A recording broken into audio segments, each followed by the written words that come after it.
On the 8th of April, the win streak hits 8 in a row. 8 up days on the S&P 500. Quite the streak here. It typically leads to more bullishness going forward from here, especially a year from now.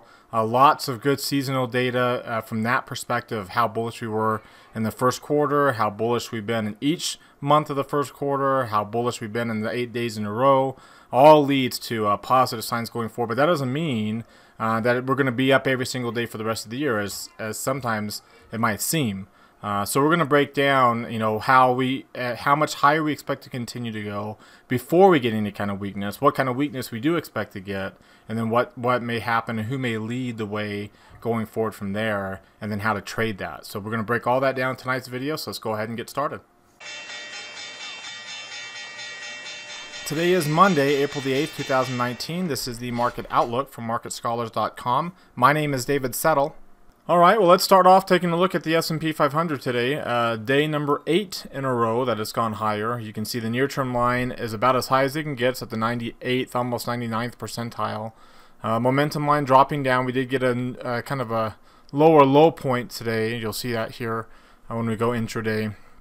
And that's what brought that down. But again, up and down doesn't matter until it gets down to extremes, right? That's when you start worrying about the posture changes. So these extremes led us to that weakness. This extreme led us to that weakness. So, we're not getting that extreme yet. And that will be one of the first things that will happen. Then the near-term line, of course, will dip below 20, usually either a day or two after. And then the intermediate line, especially considering how high it is, will come down below 80 and at least form a weak bearish posture. Now remember, this changed the posture from strongly bullish to weakly bearish, but didn't start a bearish. Didn't end the bullish run, right? That doesn't end until the intermediate line drops below 50. When you're on a bullish run, you can have strong bullish postures and weak bearish postures. You can still have weak bearish postures that are still on a bullish trend. So keep that in mind. The market sentiment's easily above 82. And remember, if we get like one day where we kind of break out above 2,900, because we're only 5 points away, we kind of get a day like this here where we get a nice, good, strong up day, trying to get through that resistance, maybe even getting like to say 2,945 or 2,950. Remember that the ATR is only 25 points. So, by the end of the week, we might finish this week with a strong rally, kind of what we talked about in Friday's video, up through that level.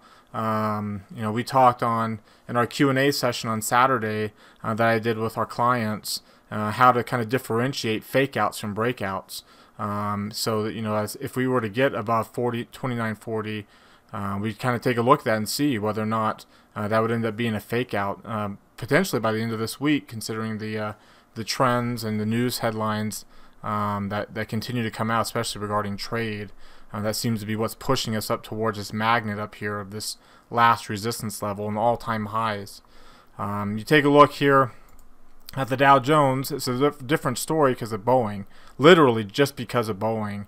Dow Jones dropped down 1/3% today. Its short-term sentiment lines dropped down as well. Remember, the near-term line is having divergence like all the other indicators, but still a strongly bullish posture. Remember, the momentum line has not gone to an extreme. The near-term line is not below 20, so no real threats yet to this bullish trend in terms of it ending. Because remember, that short-term sentiment leads to a weak posture change, and then you can see here, and you can see we briefly had the dip below 50, but even then we didn't get the red line here. It was just like we did back here on this intermediate pullback, where the intermediate line got below 50. So that was really kind of sniffing below 50, but nothing major. The NASDAQ composite looks very similar to the S&P, because that's what's driving the markets right now, these large NASDAQ companies. And then finally, the Russell 2000 was also down today. Like the Dow, you can see its momentum line and near-term line falling, but again, not to levels that would warrant any kind of concern. And if you notice, we have dark green shading because the intermediate line is rising above 50. And if you also notice, well, it's still not yet. Well, still, the line is yellow, which means it's falling, and it's actually still falling today, just a little bit, but enough to keep it yellow, tomorrow. So we'll see, if we are able to stay above there, then a good chance it will turn green too, like all the rest of the indexes. But this is kind of the sideways pattern, the intermediate pullback, that we're expecting to see across the board, and not just simply in the small cap index. Because really, it's, small caps led the way briefly, but then that NASDAQ 100 kind of led the way later, and it's not seeing that weakness yet. That would cause the broad market to pull back, even if you're starting to see it in a broader sense of the markets, in terms of beyond just the 500 biggest companies into, in this case, the 2,000. If you look at the ETF for the mid cap, kind of in between, you can see it's still strongly bullish too, and looks very similar, even though it was down a smidge today, 1/100th of a percent. It still looks more like the S&P. You are getting some flattening though, more flattening than what you're seeing on these, like say, the NASDAQ type stocks. Alright, before we look at some other charts, a reminder to subscribe to our YouTube channel. There's our logo right here in the bottom right corner of the video. Click that, mouse over the logo, and then click the red subscribe button that pops out. There's also a red subscribe button down below the video if you're on the web page there. Also, while you're down there, click the thumbs up icon. That tells me two things. Number one, you got something out of the video today. Number two, you want us to do the video again tomorrow. It's a quick, easy way to give us feedback. We don't send out surveys. We just look for that thumbs up, and that does us a whole... that helps us tremendously when you're thumbs up. And even those of you who don't like the videos, when you hit the thumbs down, that actually helps us out a lot too. So YouTube likes engagement, and that's why we keep asking you for it. So we appreciate those who do hit the thumbs up day in and day out down there. Also, join our Daily Market Outlook email list. There's a link popping out in the top right corner of your screen. Click that link up there to subscribe. Very easy way to do that. Follow me on Twitter for more content like this in between videos from day to day, and then join our Market Outlook community that we've created on Facebook. Remember, if you're watching this on our blog, there's a lot of useful links here on the page above and below the video. The link to the forums for the Market Outlook, which is free. To participate in these forums, you just have to subscribe here under Join Market Scholars. Click on that image there. There's also the calendar. You see Brandon's class scheduled for tomorrow. The most very, very popular class that he has, and then my two options classes tomorrow and Wednesday morning. And then these 3 clicks, just like on YouTube, these 3 clicks help us out a lot. Two times in a row above 100. Glad to see that, and thank you for those of you who clicked on this heart. When you click on that, it opens up a new window. You can like tonight's Market Outlook tweet there. Let's see if we can't get that number up to 150. That's kind of a new standard to see if we can get to. And then this takes you to your Facebook page. Click on this, you can like it there. And this likes it on our blog, and in our community we have a point system. And so the more you come to our site, the more you like things, the more you start new threads in the forums and reply to other people's threads in the forums, the more points you get in the community. So you can kind of get an idea of who's active in the community, that you can be able to communicate with each other as you go about your investing education. Alright, if you take a look at the long-term chart, we're starting off really well. I remember the Heikin-Ashi candle looks really bullish right at the start. So, again, at worst, if we were to really fall this week, similar to this week over here in October, the week that we started the declines, and same thing here in January, early February, the week that started the declines, at worst the Heikin-Ashi candle will end up being transitionary this week, and then start into the bearishness. And obviously, at best it will stay up here or go a little bit higher and form a little bit more of an upper shadow.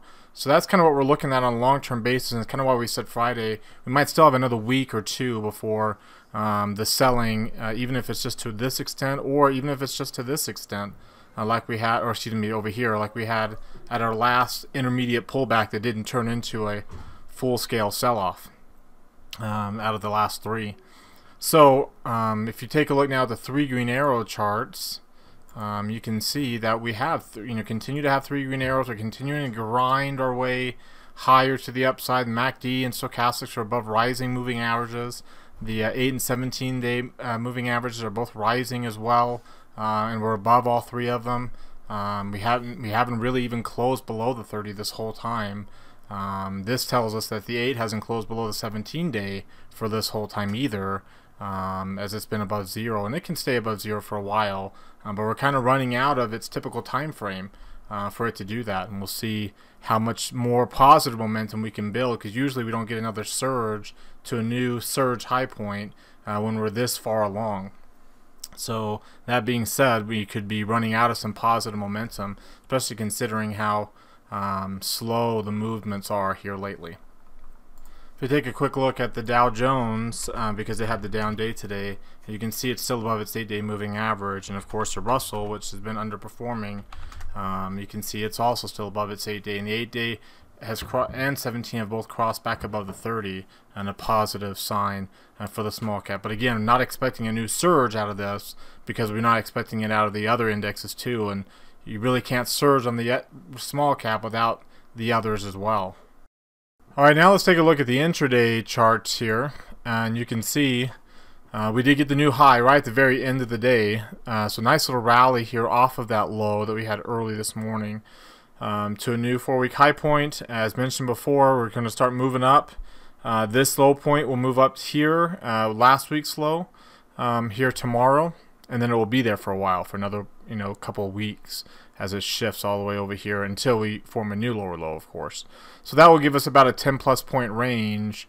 Remember, it's about 14 and a half points will be that 5% mark, where that will allow us to keep going up before we kind of get to an extreme again in terms of how wide it is on an upward move. 5% is kind of what I've seen is an extreme to the upside when you're bullish, whereas when you're bearish and you're dropping, that 10% mark can be seen as an extreme of high to low in a 4-week basis. Of course, you can always drop more than that. In fact, the last time I think we got like 13, 14, 15%.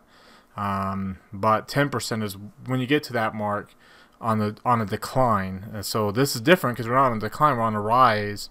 And so as you push up, when you push up, usually will push up to that 5% mark before we kind of run out of gas, and then that low point will come up, and that offers you the ability to come up, push up again, which is what we just had, and now we've got a few more points, so we could go up before we ever get any kind of intermediate weakness here.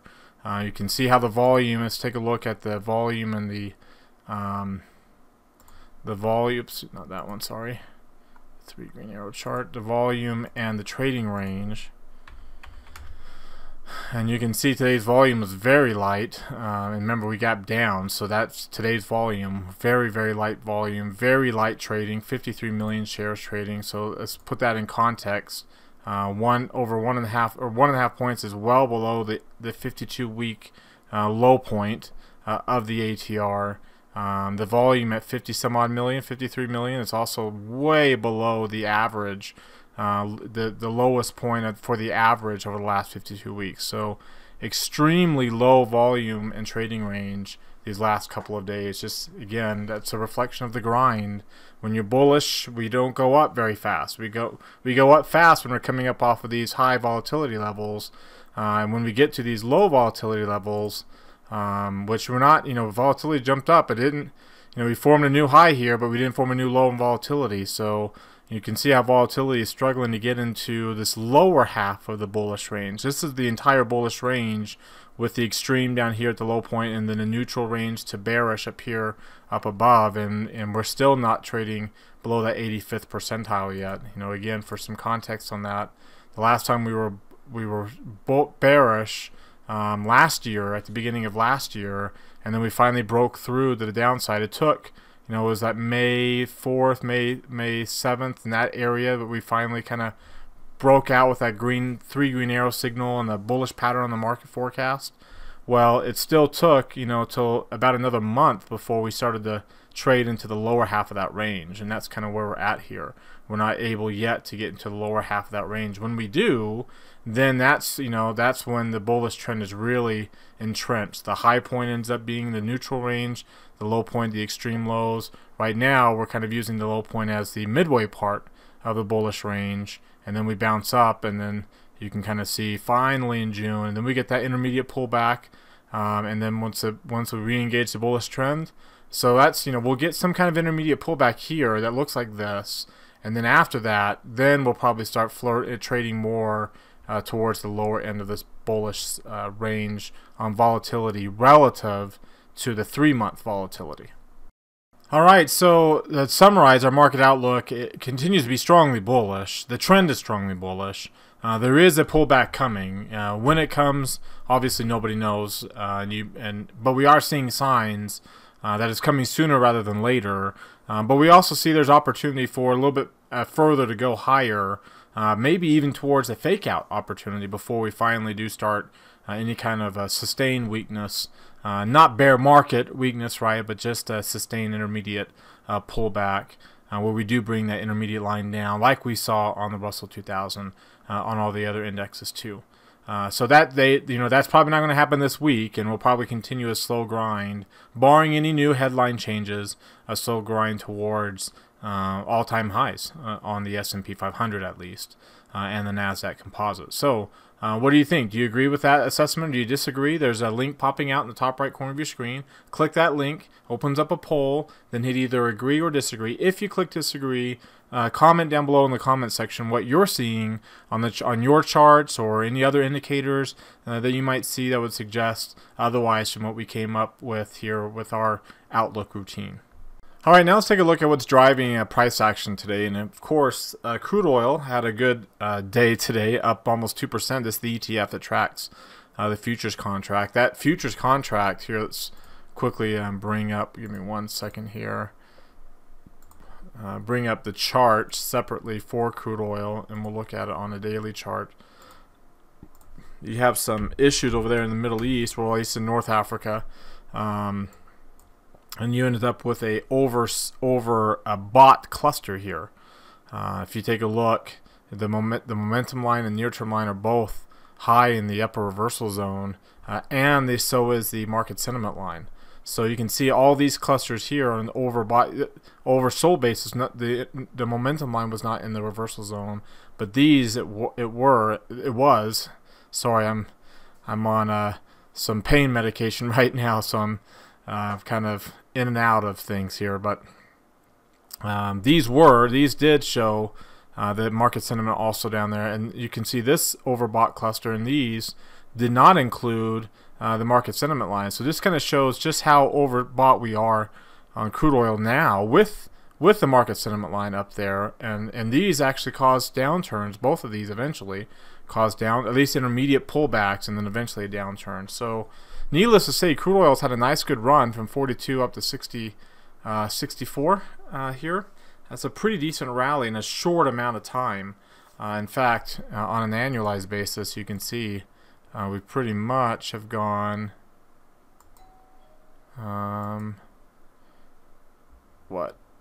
see 53% in a matter of 105 days. So that's a annualized return of 184%. It's a pretty decent run in crude oil in a small amount of time, and that's one of the big drivers for risk appetite that you see in the stock market. Eventually stocks should come up off of its lows of the day, but large caps outpacing small caps, developed markets outpacing emerging markets, gold up with the dollar down, and long-term bonds. Long-term bonds were down, underperforming high yields. So that's actually a good sign. But not all of these are risk on relationships here. So if we take a look at that dollar, that's really kind of a big driver of price action. You can see how it fell today. Remember, the dollar it's not so much what's driving the dollar from our end of the from the US.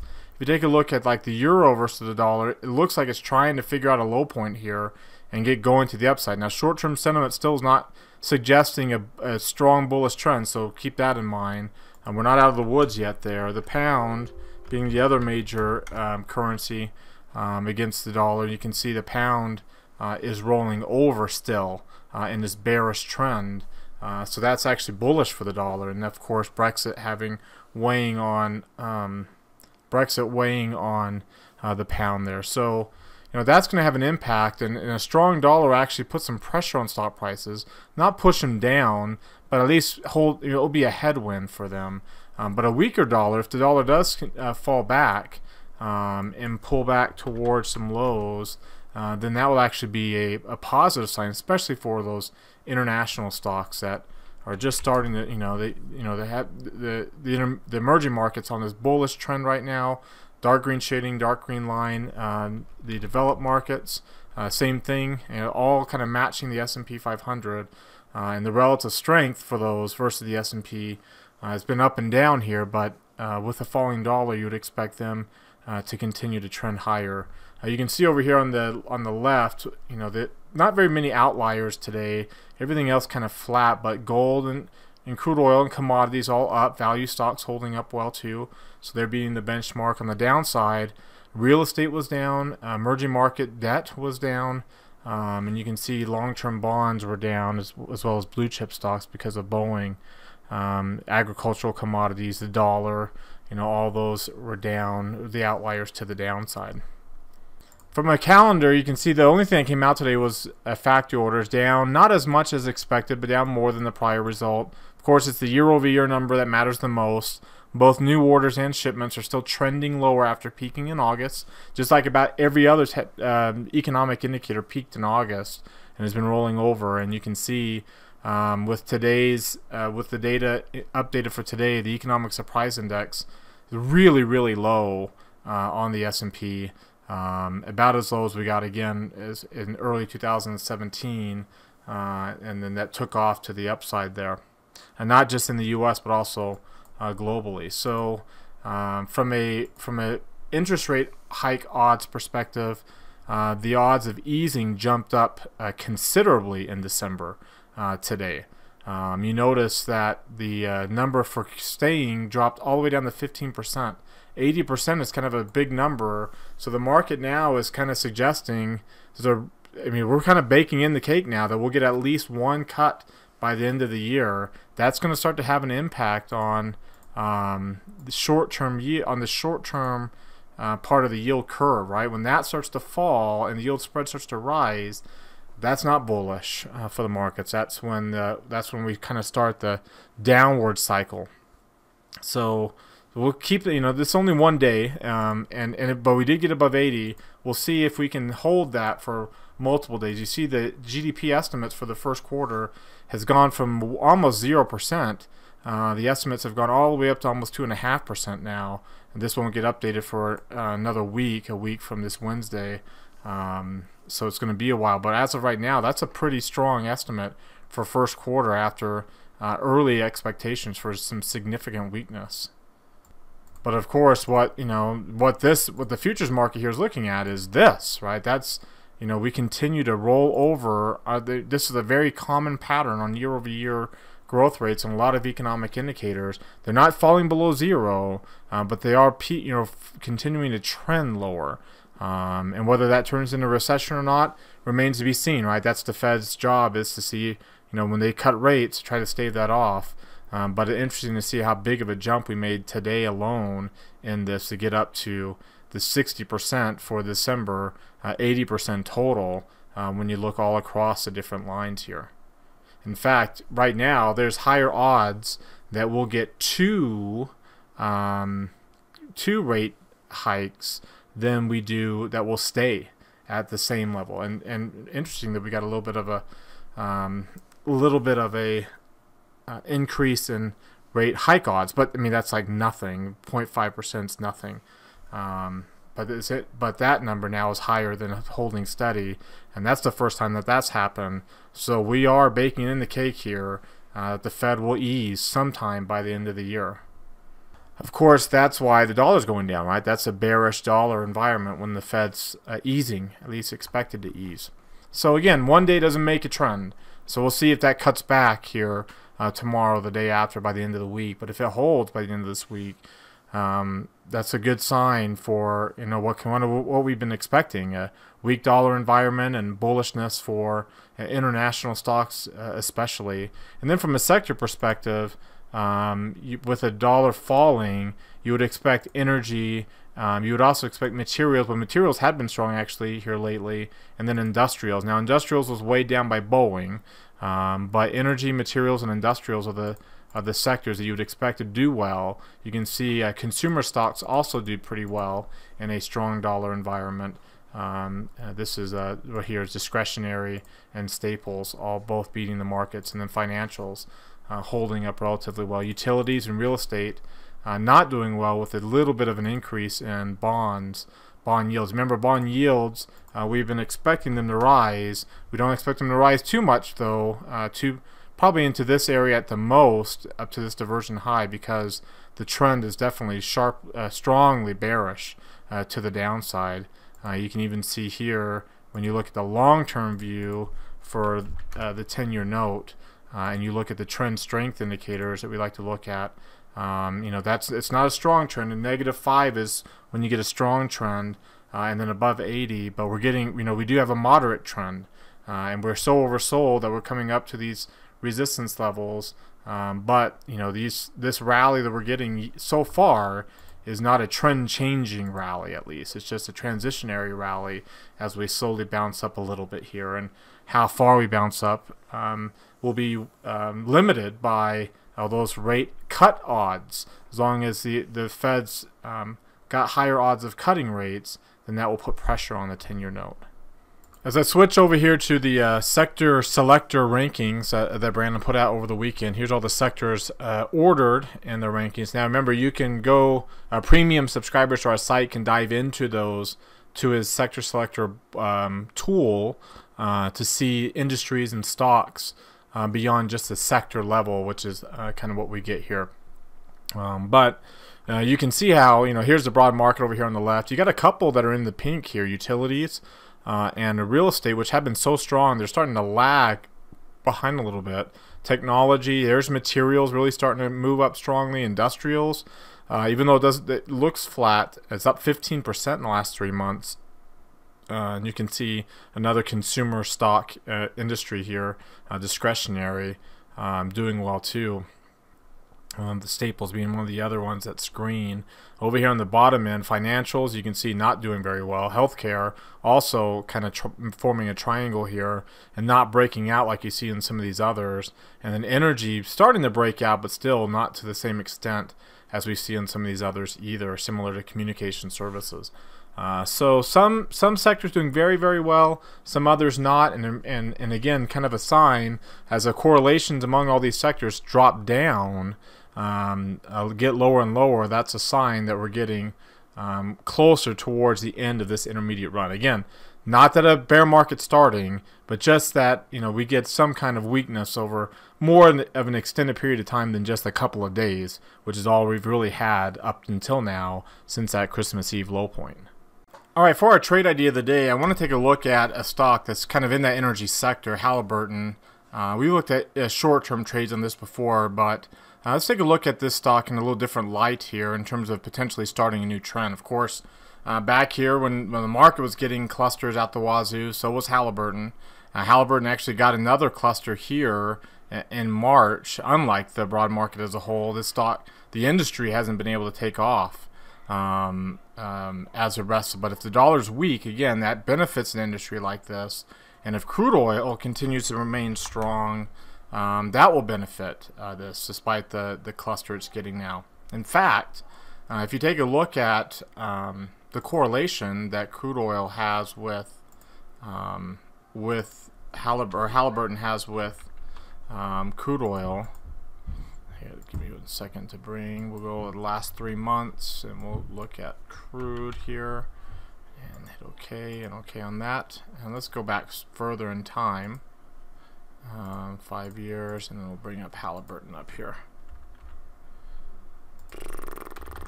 There we go. All right. So you notice there's zero. For the most part, Halliburton is most of the time positively correlated with crude oil, and very strongly, for a lot of that time, very strong, like above 75% correlation. Right now it's not. It's very negative. In fact, and you can see it's been this negative before. It's been negative before, and every time it's been negative, usually Halliburton makes a big, decent-sized move there, and you can see this move, and then finally this move here at the end of 2017 to 18. So, you know, it's got a decent opportunity. You can look at some kind of inverted head and shoulders pattern developing here, however you want to describe that. If you take a look at crude oil back here so Halliburton, last hit this low point, was trading in this area. The last time it was trading in this area was at the end of this global recession, similar to what we're seeing right now, but not U.S. recession, right? And it bottomed out the beginning of 2016. It didn't have as negative a correlation. It was just, in fact, it just essentially just got down to zero. By the end of that move, it picked back up again, and then it took off. A big long-term move going forward from there throughout most of 2016 all the way up to the beginning of 2017, from 30 bucks all the way almost up to 60 bucks. So do we have something like that going? Well, let's take a look at where crude oil was back at the beginning of 2016. Was down to $26, $30, and it went up a little bit. Went up to about 53. Well, now crude oil prices are much, much higher. In fact, they're more than twice as high as they were back here. So that, in my opinion, that kind of shows the potential that Halliburton has to make a run. As long as the dollar stays weak and rolls over at this resistance and breaks down, according to all the expectations, and commodities rise at the end of the business cycle, that kind of a thing. So I think right now, like I said, we've looked at Halliburton in the past for short-term trades, but I think now you've got a good long-term possibility. Here's what the long-term chart looks like on the 5-year chart, and just barely getting above the 50-day. The 50-day starting to rise, but still below a falling 200-day. But you look at the Heikin Ashi candle, and you see we got bullish candles here. Now we've had this before, so we'll see if we peter out here again like we did before. But the odds of that, with how high crude oil is, are less likely, and especially like I said, if the dollar continues to falter, and we get the kind of move that we've seen before, right at this time, when the dollar fell down and crude oil rallied, and you had a nice good run on this. So this is the kind of move, again, similar even on the 550 and 200-day moving average. Very similar pattern that we're seeing there too. And you take a look at the trend strength indicators. Right here, the trend strength indicators. We've had a strong bearish posture, similar to again like what we had back here. But by the time we got above the 50-day moving average, that posture, that strong trend, bearish trend, petered out and turned into a bullish trend. Could we start petering out here on this bearish trend now that we're rising up above the 50-day moving average? So you take a look at some other charts like the linear regression. That looks like it's overbought as we're up outside the first standard deviation channel. But if you take a look at a longer term view, you can see how much room it has to go up on a long term chart, much less even longer term chart than that. A 10-year cycle, we're just touching the bottom of the one standard deviation channel. You take a look at other indicators like the DMI indicators. On an intermediate term basis, you can see the negative line hasn't crossed below 20 yet, but we are above 25 on the positive line. The ADX is coming off a higher low, looking like it's turning up, trying to start a new trend here. And then finally, you take a look at the Bollinger Bands and the volume profile, and you can see that we're really close to this major volume area that once we break through, there'll be some hiccups along the way, but it's got a lot of upside potential due to the lack of volume in major chunks of these spaces. So here's an opportunity, not necessarily to do a put vertical or anything like that, and I took a look at here a long call vertical, but I actually think this is an opportunity where we can just buy the stock and small position now because it hasn't broken out yet, but as it breaks out and gets above that volume profile, and as it continues to move higher, considering might have a little bit longer of a time frame to go, there's an opportunity to buy here and ride a trend as long as it will take us. As long as that the energy trend and if and when the dollar starts to go down, that bearish dollar trend, as long as those factors continue to be in play, there's opportunity here for Halliburton first to catch up to where it should be or could be with where crude oil prices are, and as it gets that correlation back to strongly positive, considering it's negative now, and then to continue to trend higher from there once it does get momentum on its side. All right, well, that does it for tonight. Let's keep this conversation going in our Market Outlook forums on MarketScholars.com. Use that link that's popping out up there at the top to be able to go open any new thread, reply to anybody else's thread. Remember, you have to subscribe to our site, but subscribe, edit your profile, go on there and open any new threads that you want. Questions, comments you have on what we talked about, questions or comments on anything we didn't talk about, you can put in there. Remember, you can always reply to anybody else's threads too. Again, remember to subscribe to our YouTube channel, hit that thumbs up icon, and comment down below. Follow us on Twitter for more content in between videos, and join our community on MarketScholars.com, as well as what we've created, the group we created on Facebook too. And be sure to invite anybody else that you think would be interested in joining that group that might be interested in this kind of material. So have a great rest of your evening, everybody. Go Texas Tech, and we'll see you all next time.